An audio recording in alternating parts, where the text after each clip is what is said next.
Hi, good morning, everybody. Welcome to a very special panel discussion we have planned for you today. Before we begin, just some house rules. I would like to share with you that I'd like to share with you that please note, first, you can send in your questions in the Q&A message box anytime, and the questions will be taken towards the end of the session. And you are encouraged to complete the survey form. It's for us to learn from your feedback and get to know you better. When submitting the survey, please use your business email address, and you will receive a new Frost & Sullivan report titled An Enterprising Journey to a Secure Cloud, a Best Practices Guide. Next. With great pleasure, allow me to introduce our 4 thought leaders in today's panel discussion. We have Kenny from Frost & Sullivan, Stephen Lee from President of ISACA, and Frederick Hu, the Head of Cloud from Singtel, and Sudev Singh, Director of Consulting and Professional Services from Trustwave, a Singtel company. Without further ado, let's start off this session with Kenny, who will share cloud trends and modern best practices. Now, Kenny, over to you. Thank you very much, Derek. Really appreciate this opportunity. Good morning, everyone. My name is Kenny from Frost & Sullivan, and I'm honored to speak to you today about this topic of the secure cloud journey. And this is really an important topic, especially as organizations and enterprises are moving to the cloud much more, especially when we've been living 1 year in the COVID pandemic. Now, today, our main event really is the panel discussion, like we mentioned, right? We have such great panel speakers. We have, Stephen, who represents the ISACA Singapore chapter and is also a global CISO. And we also have expertise from the cloud perspective from Frederick. We have expertise from the cybersecurity perspective from Sudev. So we want to give as much time to learn from these experts as possible. In this particular segment, I have a very short introduction to give us a bit of context on this entire issue of the secure cloud. Okay, so one of the things that we definitely see in this past year living with COVID pandemic is that we are now having to deal with a new network perimeter that is much, much larger. What you see on screen is the old network perimeter, right? We're talking about on-site users, a traditional way of going to office in a specific location with a secured data center on secured endpoints. But today, we are looking at a much larger surface area. We're looking at a new network perimeter. Everybody working from home. Every home considered a remote office in a way, right? We're using more and more cloud applications, private cloud applications, augmenting our staff with contractors, vendors, and personal devices. So this is really becoming a big issue. And I think enterprises today really have to shift the way that they think about cybersecurity in the midst of more sophisticated threats and in also trying to cope with few cybersecurity expertise and experts. So what we are going to do today is talk about these 3 issues, 3 key points to set the stage of our discussion. Number 1, why is cloud becoming so important, especially in Asia, especially 1 year into the COVID pandemic? Number 2, why is it vital to incorporate cloud and cloud security together? How can it work hand in hand? And number 3, what is holistic cybersecurity? How can I and my enterprise really achieve this? So let's get started. And Frost & Sullivan will want to give you some context, and we'll be using our market analysis to give you a view using some data. We're going to get data from a regional view with Singapore, Hong Kong, and Australia data. And we're also going to give you a global view as well from US. So we know that this data set is going to be pulling views from C-level respondents, right? CEO all the way to CIO, CISO, we're going to be focusing on large enterprises in BFS, IT, and service provider. And 60% of our respondents are key decision makers. So let's get started with the very first point that we have around the state of cloud adoption today. Now, we want to make this an interactive session. So we want to hear your views. And we want to get your views very, very quickly in this very fast poll question. So Derek, could you release this poll to our audience? So this poll is very, very simple. We have one question with 5 different options. It really asks how much of your organization's apps and infrastructure are already on the cloud today. And we have 5 different options to really gauge the progression, right? So all the way from our organization is cloud first, with all our apps and infrastructure on the cloud, to our organization has most of its production projects on cloud, or about equal proportion on cloud on-premise, or we just started, so we are only testing on cloud. And the last option is we don't even have any plans to move to the cloud at all. Okay? So this is important because it gives us in the panel a good gauge of where you are. So we can try to gauge our questions, try to direct our answers so that we can better meet your specific needs and specific stage where you are in. I think all of us are at different stages. We are going to use this data only to get a sense of all of us in aggregate. So it would be very, very useful to get your views about this question, okay? So we release this, we'll keep this up for maybe another 30 seconds. I already see many answers coming in, which is fantastic. Okay, so we are going to leave it up for maybe another 10 more seconds, and then we'll close it and we will review the answers. Thank you so much again in advance for your participation. Okay, Derek, I think, last 5 seconds, and then I think we can release the answers. Yeah, we have quite a good engagement here. I'm about to release the answer, maybe 5, 4, 3, 2, 1. All right. Thank you so much. Thank you so much, everyone. So we see very clearly that the number 1 answer is around an equal proportion.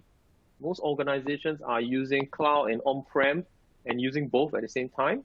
And the next biggest is that they are really testing and only just starting on their cloud journey. So thank you so much for your participation. I think this is a very good gives us a very good sense of where all of us are. Now, let's go back to the data that Frost and Sullivan collected, right? So based on the data that we collected from enterprises, we see that some of the enterprises have mentioned that they are already progressing to the cloud. We have, in Singapore, 29% of organizations say that they have some production projects on cloud, and 37% of Singapore organizations say they are cloud first. So along with your views in the poll, along with the views of the people that have responded to our survey, one thing is clear. Cloud is here to stay, and cloud is definitely something that's accelerating, right? So this is something for all of us in our enterprise. We have to start to manage cloud and manage this from a cloud journey perspective, okay? So let's move on to the next slide. The next slide really talks about the main reasons for the adoption of cloud. And the key reason is really in Singapore around the focus on better meeting customer needs. So this real customer engagement is really, really important to Singapore enterprises and really important to all our countries as well, that they actually meet client needs. So the move to cloud, definitely accelerating. And we, as we conclude this first section of our presentation, this cloud adoption will only continue to accelerate. So this trend, as we can see from things happening in the US, is only going to accelerate and become more relevant. So for all of us, how do we plan around a secure cloud journey for our organization? Let's move on to the second key point. The second key point is around the importance of this secure cloud journey. Now, we wanted to better understand the biggest operational challenges that enterprises are really facing today. When you look at this from an overall perspective, we see that IT teams are struggling. The top items of challenge are, number one, the cost of monitoring solutions. Number two, monitoring cloud environments, right? Number three, having the right deployment options. Also, again, a very cloud relevant kind of challenge. Number four, too many false positives. Number five, too many alerts to handle in a timely manner. If we extend this and look at Singapore, we actually see adequately having to aggregate and collect the data is an issue, right? Customization is an issue. The inadequate number of professionals is an issue. So this really encapsulates the challenge, right? Dealing with cybersecurity threats is one thing, but cloud is definitely top of mind as well when you look at the results here for Singapore and for the region. So securing the cloud is going to be a top of mind issue. Now, when we look at the enterprise view of cloud workload security, as enterprises move their workloads to the cloud, unfortunately, these workloads are not getting consistently protected. We see from this data that, interestingly, a large proportion of our respondents in Singapore, for example, 58%, say that they're only securing their cloud workload across some of the cloud vendors and environments. So it's still not being comprehensively secure. Now, one of the things to note in today's cloud progression is that most organizations use a multi-cloud strategy, right? And this is something that is quite prudent. Most organizations do not want to put all their eggs in one basket in that sense. They want to spread out and use multiple service providers. And certain service providers also have certain technical capabilities. So they want to tap onto that kind of specific functions in specific service providers. So as we live in this multi-cloud reality, we have to also be aware to protect the workloads equally, not just on some environments, but across all the environments as well. Now, we see that as enterprises are jumping to the cloud, that's really true, rushing to the cloud in certain cases. But enterprises still, in our opinion, do not fully understand how to secure their cloud. When we look at this survey result, we see that 3 in 10 have serious misconceptions about securing the cloud. Either they do not specifically protect their cloud, or they think that the cloud service provider will protect it for them. Now, this is a very difficult, very big misconception. And I would like to bring up the shared responsibility model so that everybody is made aware of this. When you go to a cloud service provider, be it Amazon or Google or AWS or Microsoft Azure, they really focus on securing the infrastructure, the cloud infrastructure that sits on, that all the tenants are sitting on, right? And you see this at the bottom of the slide.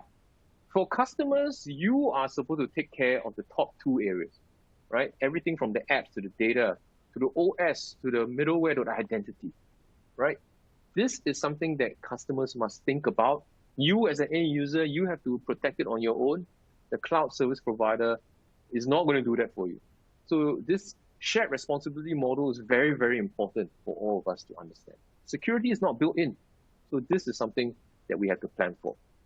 So as we conclude this second section, I think one key note is it's very difficult or even sometimes impossible to implement security later on in the journey.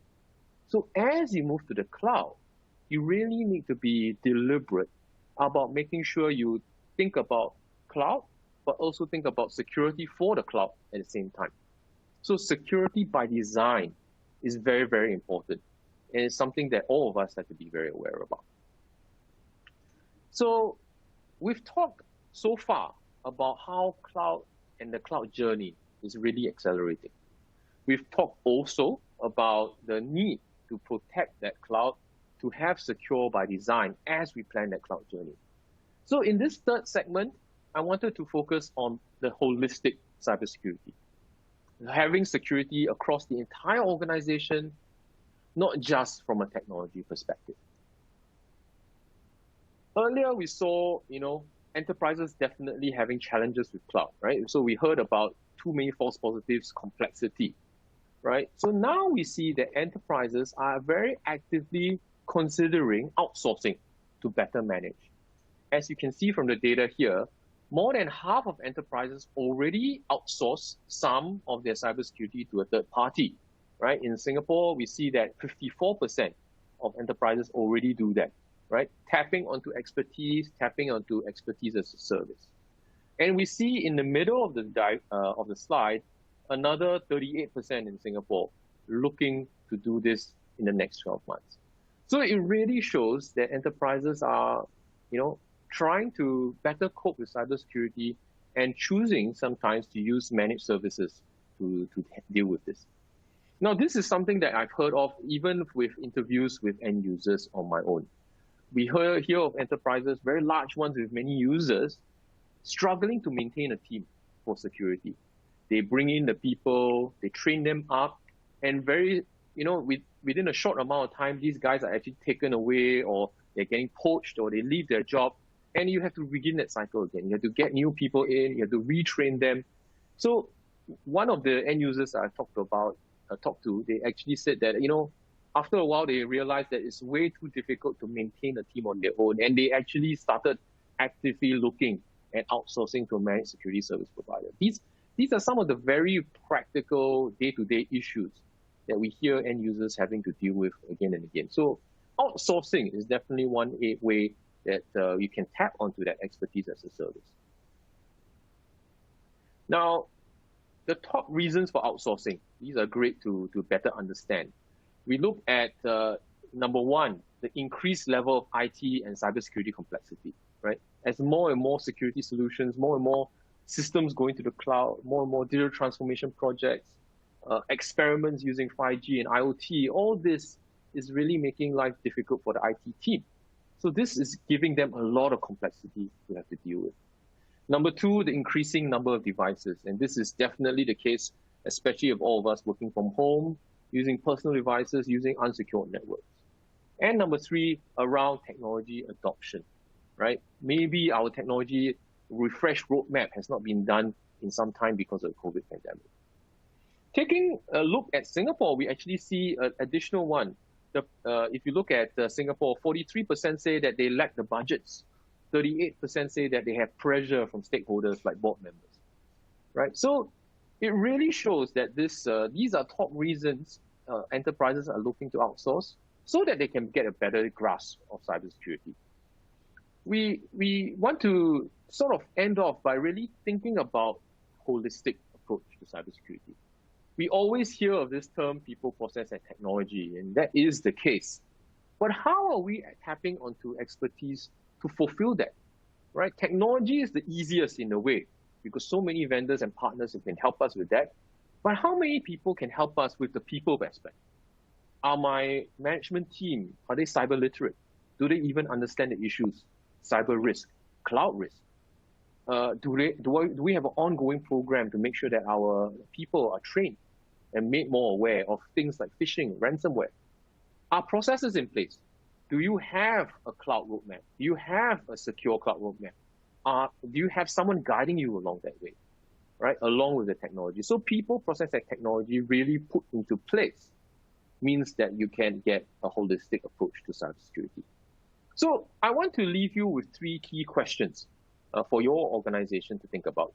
What is, number one, your cloud roadmap? We've talked to so many end users, and many of them are going to the cloud without really a good sense of a plan, right? They're going to the cloud to just try it out, and some of us in the poll has mentioned that as well, experiment. So think about it. Do you have a cloud roadmap? Number two, do you have security as that part of that cloud roadmap?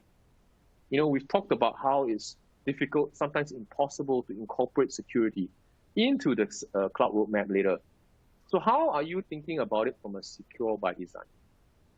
And number three, how can your enterprise proactively think about cybersecurity in a holistic manner? Technology, people, training, ongoing retraining, processes, policies, getting advice, advisory, consulting, assessments. How do we put that together so that we can protect our enterprise better? So so cybersecurity really is a holistic thing. And managed security services, managed services for cloud are interesting ways that you can actually better manage your enterprise in terms of holistic cybersecurity.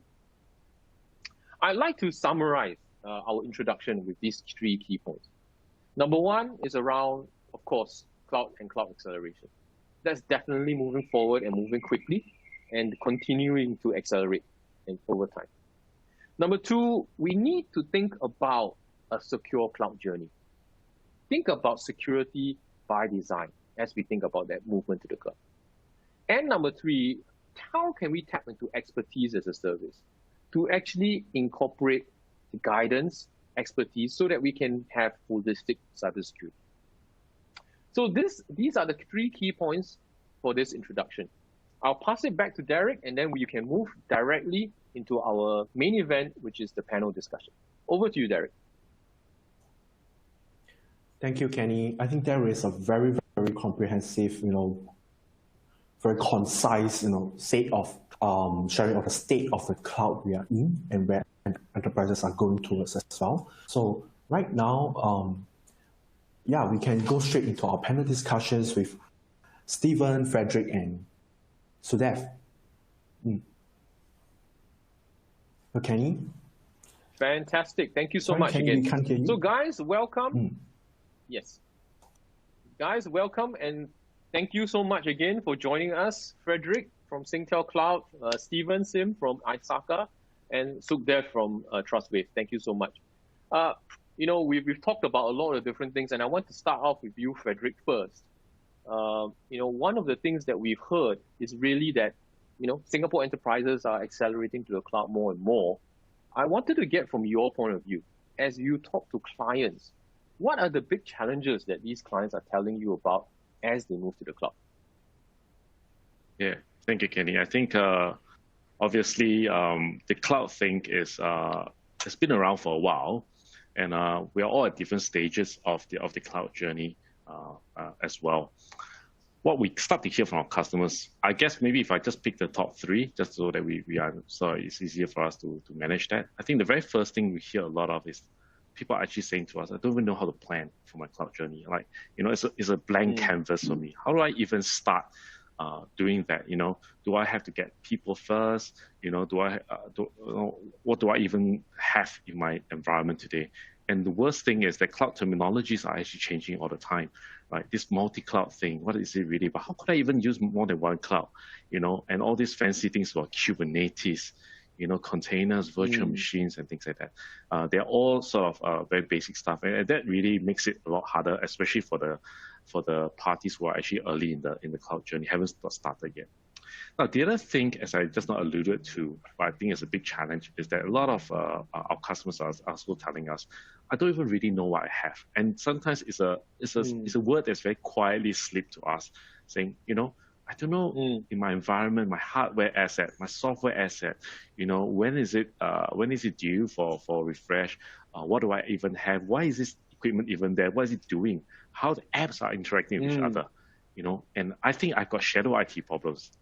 How do I uncover all of that? So that's the second challenge I hear a lot of as well. But third one is actually the most concerning. Even the basics, right? You're talking about it from a basics perspective. It's the basics. Because the guys who are already on the journey, they know what they're doing already. So really, the problem is a different set. But this actually represents a large part of the customers. And third one really is about the fact that they're actually secretly wondering, are my guys ready to support cloud?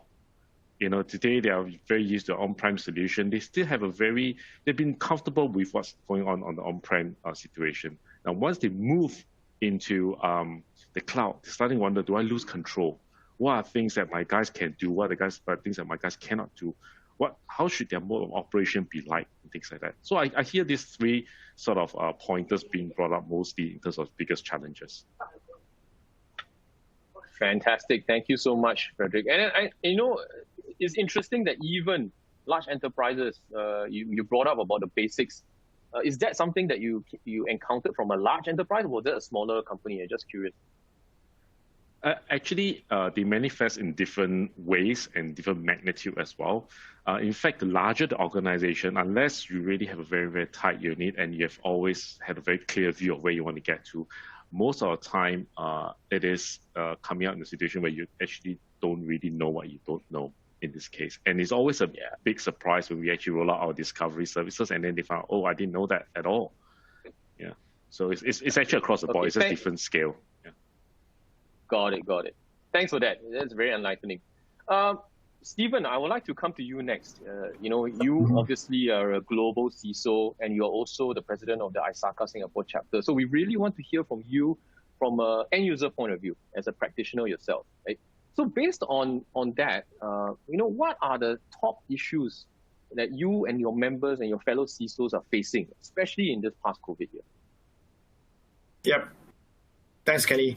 If we look at the ISACA State of Cybersecurity 2021 global survey results, it has indicated that 35% of enterprises reported an increase in attacks this year.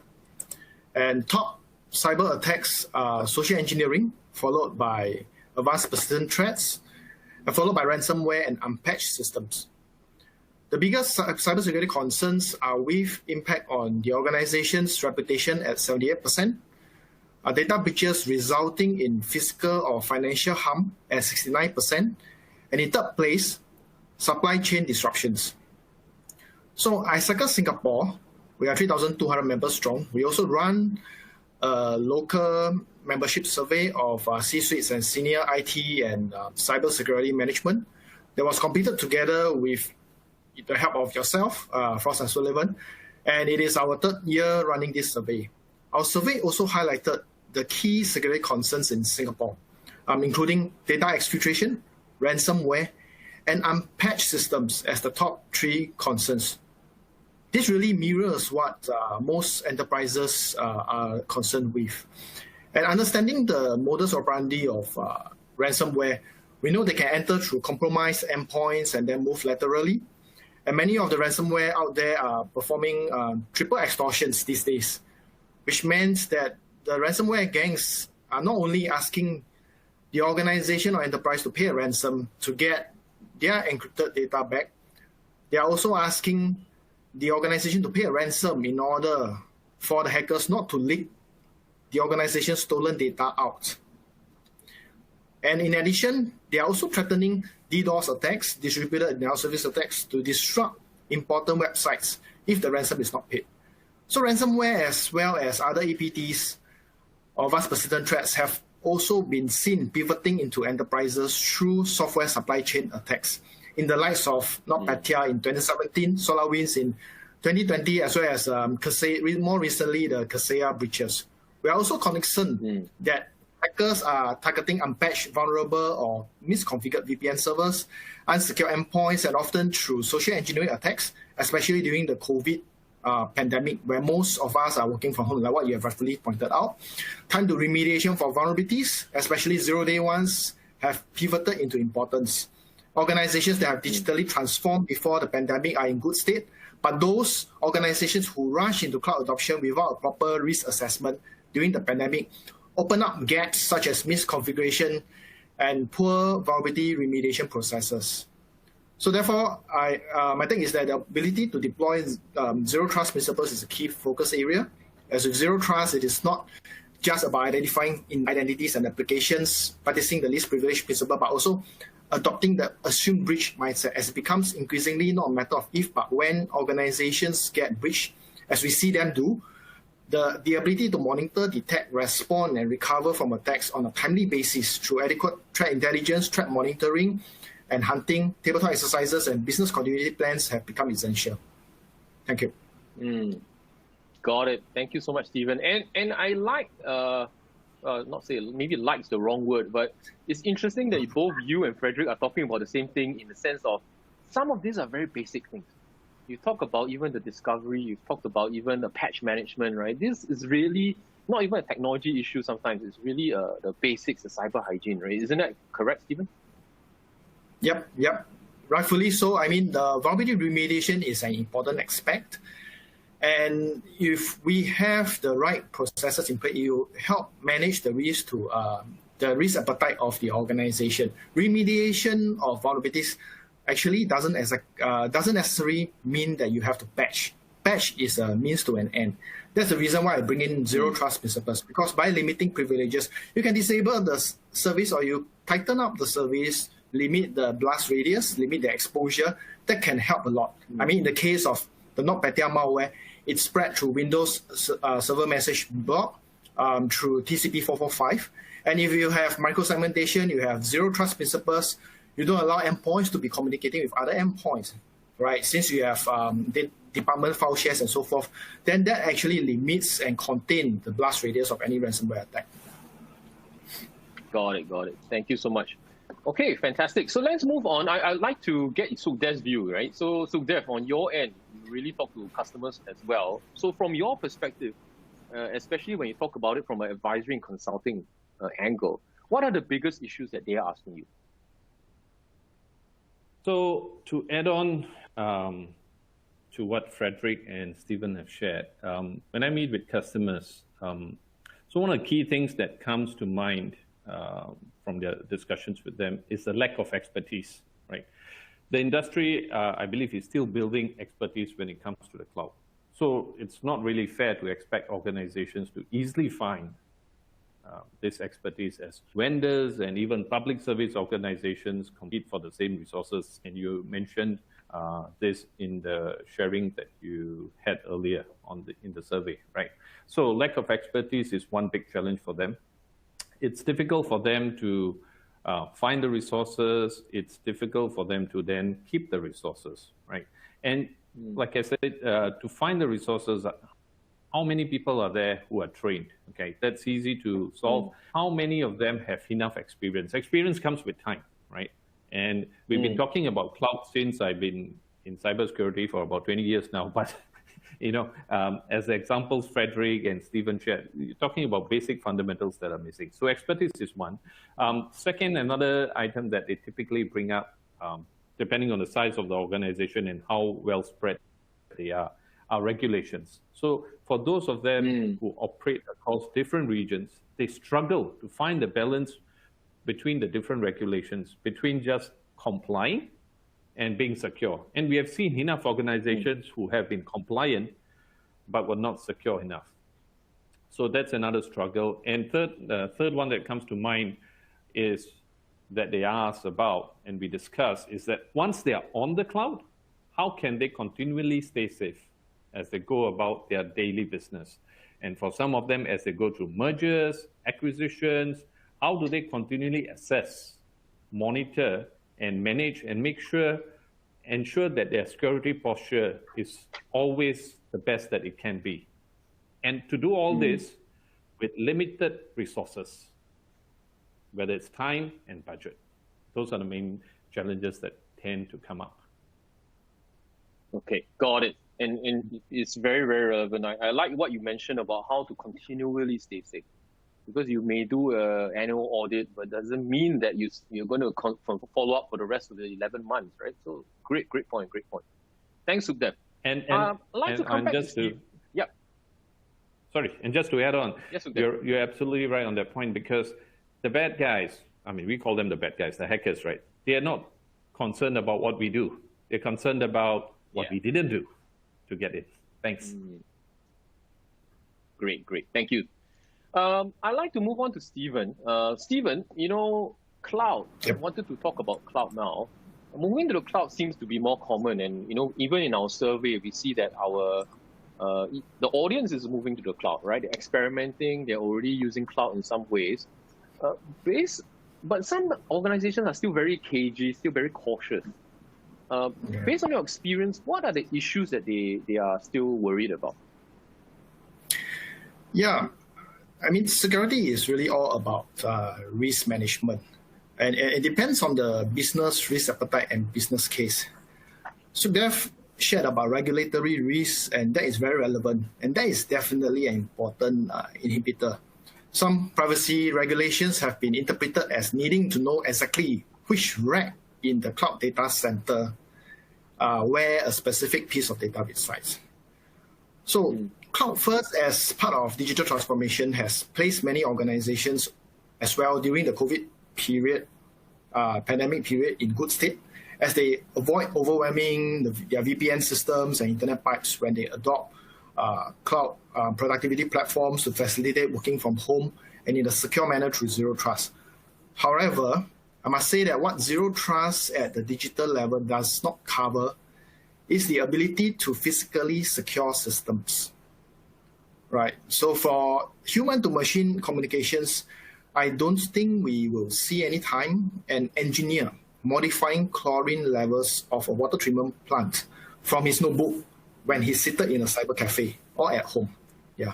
And if we were then to discuss machine-to-machine or server-to-server communications, a key concern, especially with critical infrastructure, which is time-sensitive, is that due to that time sensitivity of that communications, you cannot afford internet downtime, for instance, due to BGP, route hijacking, or even submarine cable breaks or latencies due to bandwidth or other variables. So having said that, there are definitely use cases that are suited for public and virtual private cloud, like working from home, like certain extension of parameters. However, the caveat is that there are also use cases that are more appropriate at this time for private cloud to be deployed instead. And then there is the technology piece. Beyond the technology piece, there is also risk culture and competencies. And as many of panelists and yourself have shared, I mean, if the risk appetite is extremely low and if ownership of risk is unclear, and if no one is approving the journey to the cloud, you may not see a lot of progress to cloud. Similarly, if this is an SME without the right competencies, as what you have pointed out, competency is one of the key elements, to properly practice risk governance or provide oversight on cloud deployments and maintain such deployments on an ongoing basis. Because it's not just about initial deployment security by design, but there is an ongoing security maintenance to maintain security postures. I mean, we have heard about and read about in the past, some of the big companies, their data is leaked due to cloud buckets being exposed because of misconfigurations, because of privileges that are not properly maintained and so forth. And therefore, especially for SMEs, it can become debilitating. Yes, true. Thanks for that. I wanted to use what you mentioned, Stephen, and follow up with Frederick. You know, Frederick, Stephen talked about some interesting issues around not just technology. We talked about it from a regulations perspective. We talked about it from a risk culture perspective. Even just from a mindset perspective, who approves to move to the cloud? Who actually defines the risk appetite, right? So from your experience, how should an end user, those in the audience, really deal with these issues? Yeah, thanks, Stephen, for Kenny, for the question. I think the very first thing, I think the best gift that we can give ourselves is actually to gain the knowledge about things like that. Okay, so my first sort of thought for most end users is to educate yourself more on the technologies. I mentioned just now earlier on in my first part of the conversation, we get confused by all these words that get thrown out by people. And the more confusing is, the more we are worried and scared about them. And then we do ourselves a disservice, not understanding how they actually brought value to people who are actually already using it today. At the same time, also filter out just the good news. Look at the vulnerabilities. As just now Stephen mentioned, there's been issues about some technologies. Understand the vulnerabilities and what actually happened behind the scene, right? What actually caused this problem. Now, once you have educated yourself, the next step then you think about is, I need to verify my understanding. I need to verify the plans I have, in that sense. And then that's where you need to engage somebody with the right skills. And it could be advisory skills. It could be, somebody who's a consultative skill set to come in and help you form the roadmap with the approach. And that incorporates all these fancy terms around zero trust. How do you create a roadmap of how you move to the cloud? There's a structured and very repeatable. One thing you don't want to do is every time you move to a cloud or every time you move something, an app or workload, it is something that is so bespoke that you have to start from zero, start from square one. Zero. So anyway, whatever you want to call it, basically ground at the ground again. So best practices needs to be there and things like that. And over time, the expertise that you gain is going to help you with this whole journey. So I think the first gift, as I mentioned, is education. Second thing that I would say is about a holistic approach. So sometimes we get fixated about the cloud. But the reality is that some people even, simplify it and say, hey, cloud is nothing more than my data center moved into somebody else's premise. I mean, to some very simple extent, it is not totally untrue. But the holistic thing of what I'm going to say next is think about the integration with everything outside of the cloud. So take, for example, connectivity. I mean, Singtel, so definitely connectivity resonates very strongly in me. How are you bringing data in and out of the cloud today? Do you have the right connectivity solutions and so on and so forth? And let's not also forget, today it's not more just about moving workload into the cloud. As you start to look at multi-cloud and things like that, right, your solution design in the cloud becomes more and more overwhelming. It's not just about the design, it's also about security. You need to worry about who can get access to it. And then you've got to maintain all of that as well. It's not just fire and forget, you do it once and you walk away from it. So make sure that I would say the end users should speak to the provider about this, understand the full spectrum of the solutions that they can offer to you, and make sure that, again, it's holistic. Well, last but not least, I think Sudev and Steve also touched on this point. I want to re-emphasize again. I cannot re-emphasize enough. People is a real problem. And today, right, the great resignation trend that many people talk about is happening. And in cybersecurity space, in cloud space, we all know there is a single issue that's happening. Either we're not getting enough talents in the market, or as soon as we train them out, they go. So when you think about the fact that, I want to have full control, let's pull everybody back into our organization. Let's have all these people reporting to me. I think the first question we have to ask ourselves is, can you sustain it? As your cloud environment grows bigger and bigger and more complex, right? Does that mean you have to double, triple the people you have? Can you keep them in your team? Will they get poached? They probably will get poached. The more complex environment, the more knowledge they gain, the more valuable they become. Then at the same time, these people will get overwhelmed. So make sure at the site, make sure you look at some of these more fancy things like AI ops, correlate events that's happening, filter out all the noise, look into automated self-provisioning as well.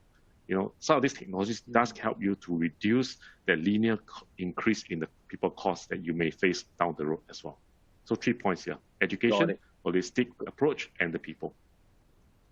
Got it. Thank you. Frederick, I wanted to follow up. Some organizations are still very cautious, still don't dare to go to the cloud. Do you think that is really a problem, an actual problem with regulation or anything else? Or do you feel it's something that can be overcome, like cultural inertia in a way?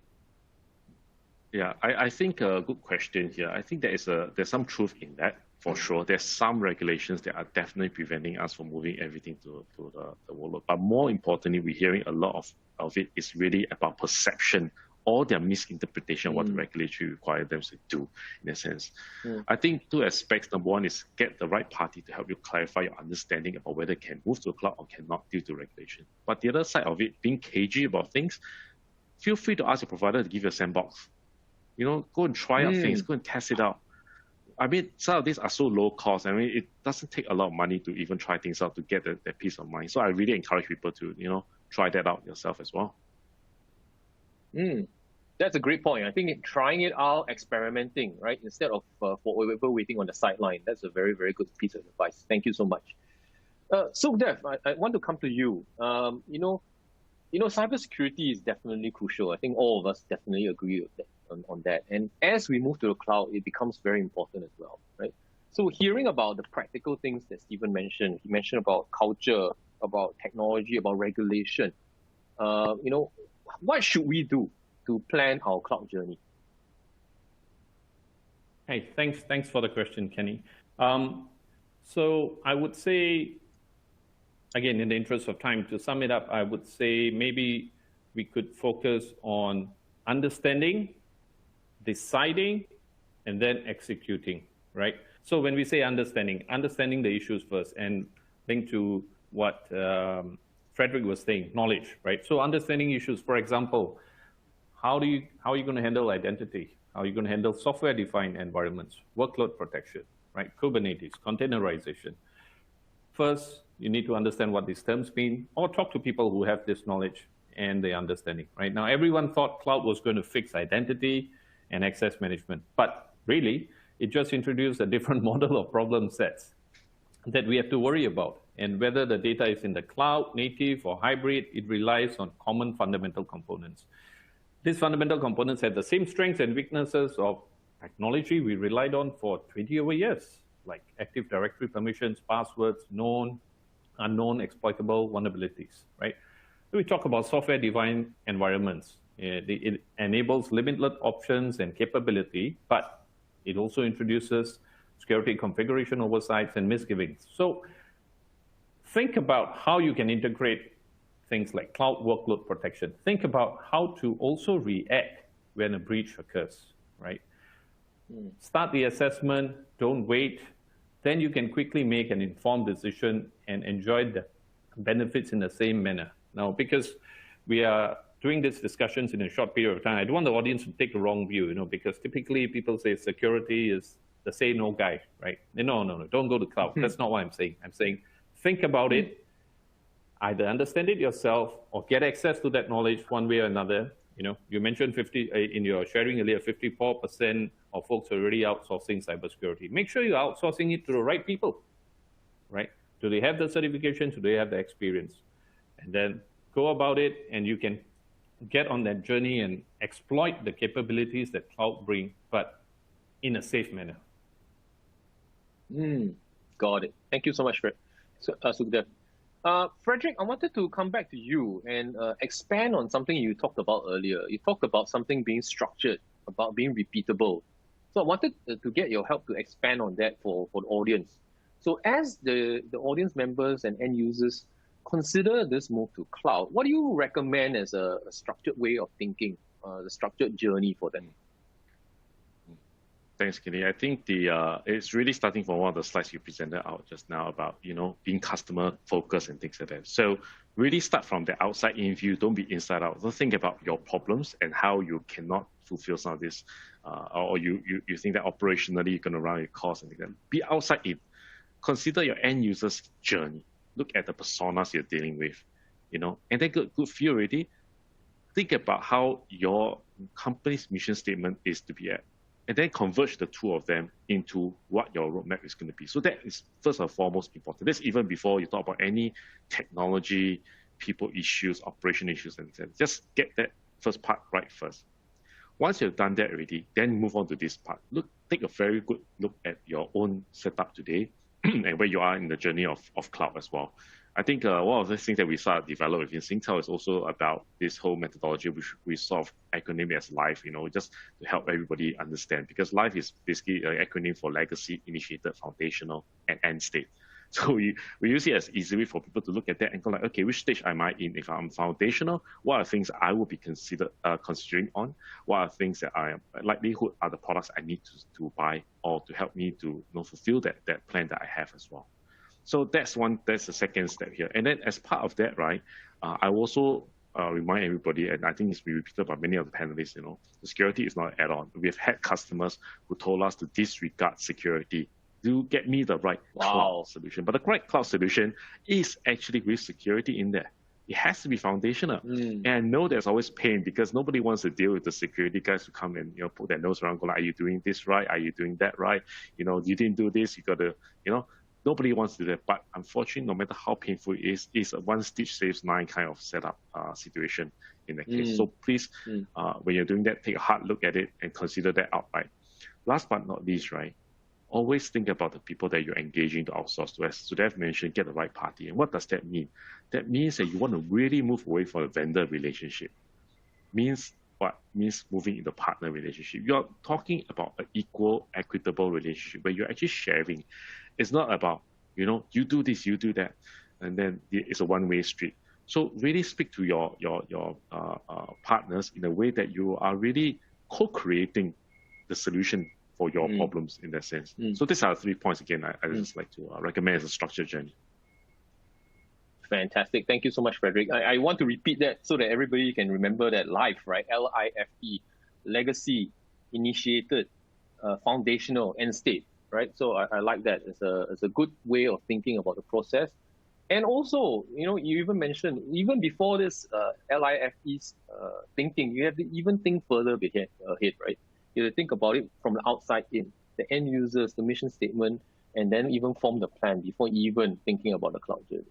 So I think that's a very practical framework that people can think about. Thank you so much. So Dev, we talked about, and Frederick just mentioned it, foundational security. But I wanted to get your view as a security consulting expert. What does this foundational security really look like? What does it actually mean for an end user in the audience? So thanks for the question. I wouldn't consider myself an expert, but I would say, after 20 years, I'm still learning. Now, cloud can be transformative, right? We need to take the right approach. Security in the cloud can be daunting, but it's not impossible. And if you do it with the right approach, leverage on the right resources, skills, it can be more secure than on-prem, right? Now, moving from reactive to proactive, right? I think that's another thing to keep in mind. So keep it simple, right? Preparing for when something goes wrong. How are you going to react? And by training, by practicing, you can react faster. Think about the simple things. Is your board ready to help? Earlier, we mentioned ransomware. Now, if something goes wrong, are you ready to pay? What will be the threshold? Is your board too busy to be involved? Well, you need to get them involved, right? You need to get them trained.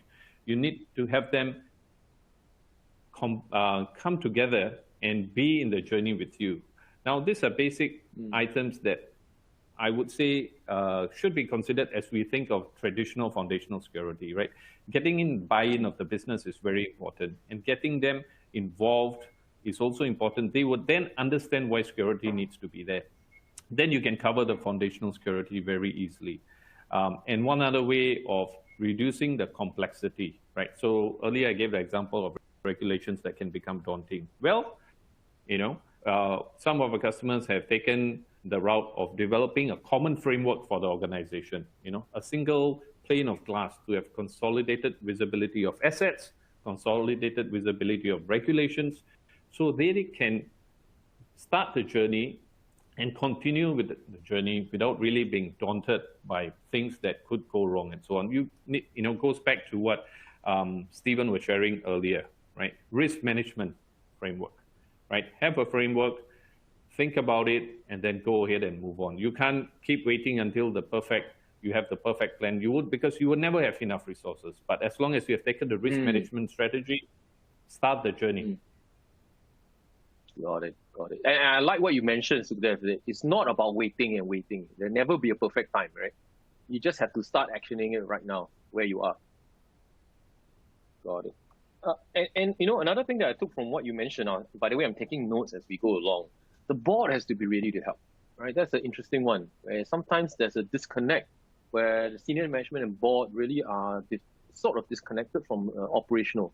So that really needs a kind of a team to work together in that way. Fantastic. Stephen, I wanted to come back to you as, again, as a global CISO, from your practical experience, how can enterprises really take steps to secure their cloud? Maybe they haven't started down the road of foundational security, like Frederick and Sukhdev have sort of described. But what are the practical things that they can do to get started? Yeah, I would echo what Sukhdev has shared earlier. First, it is about adopting a good cloud governance framework to manage this third-party risk. For instance, look at SOC 2 Type 2 opinions, look for CSA STAR certifications as part of security by design. But more importantly, if they do not have the necessary expertise, to engage a partner or consultant to help them in this journey. And I really like what Frederick has shared earlier, that customer-centric focus and that customer vendor partnership is very important, right? Cybersecurity is really a team sport, and that is really what makes the difference. Hackers are really collaborating with one another. Our closely knitted supply chain, it definitely needs to work closer together.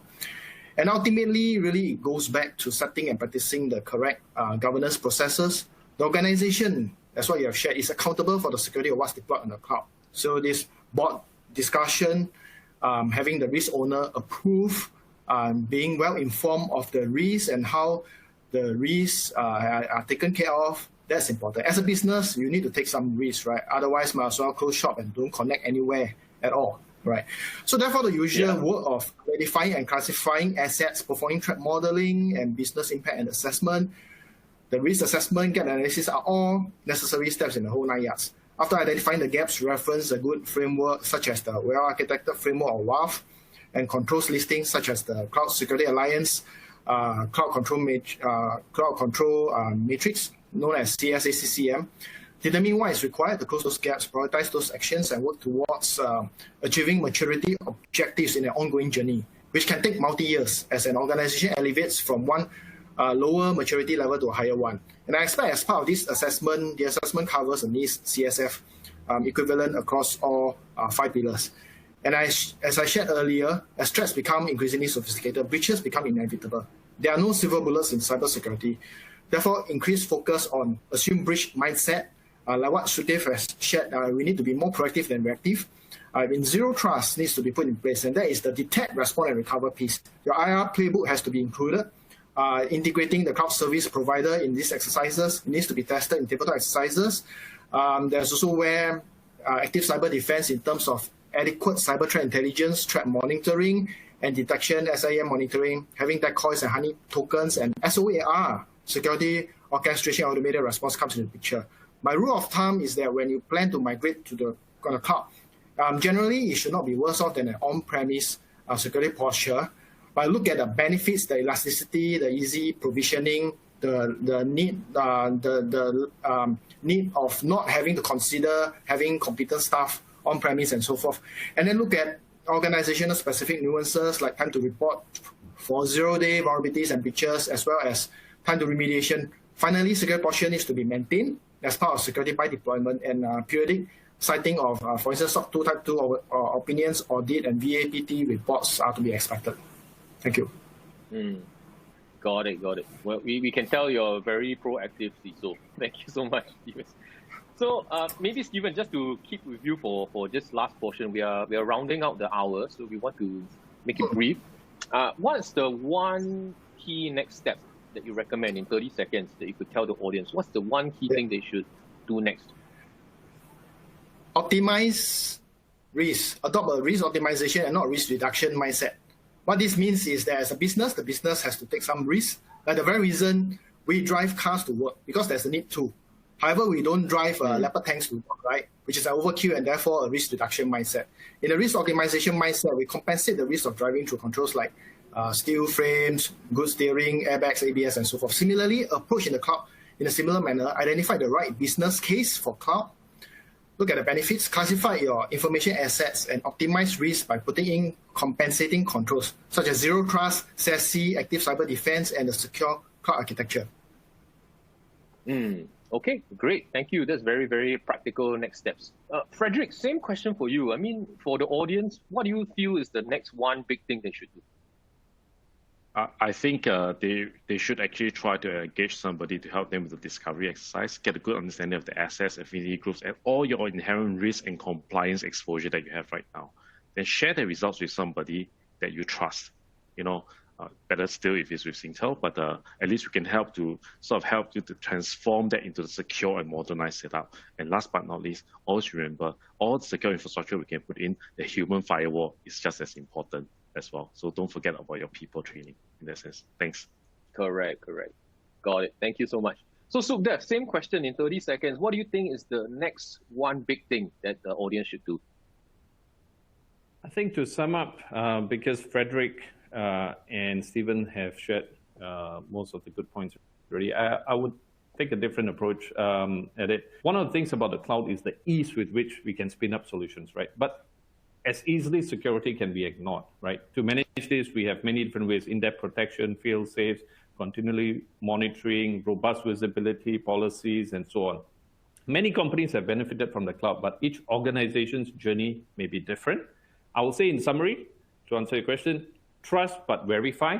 Perform a comprehensive risk assessment as you plan for public cloud adoption, and whether it's hybrid, on-prem, hybrid in the sense of across different CSPs and so on, and manage the risk identified appropriately, right? You're not alone. Consult with the experienced providers to help you navigate sometimes the marketing claims and avoid the common pitfalls.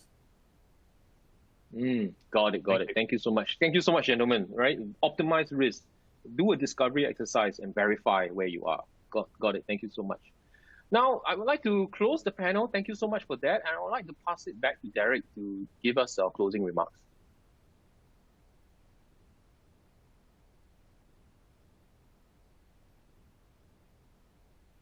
Thank you, Kenny. Wow, that was, sorry, my earpiece.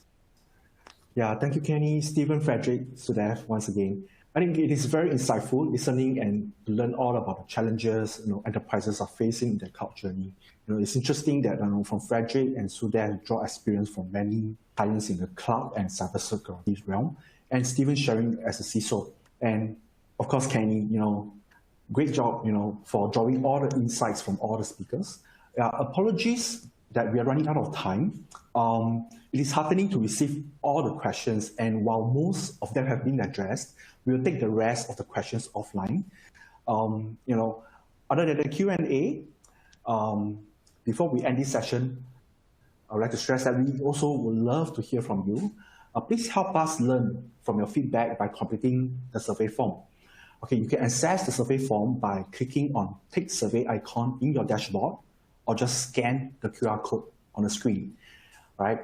Please be reminded, use your business email address, and we will email you the latest Frost and Sullivan report, titled An Enterprising Journey to Secure Cloud, a Best Practices Guide. Right? We look forward to hearing from you via the survey and hope you can join us for subsequent events as well. For any questions, again, we can take them offline, just keep them flowing in and we'll share with you. Thank you, everybody. With this, we'll end today's panel discussion. Thank you, everybody.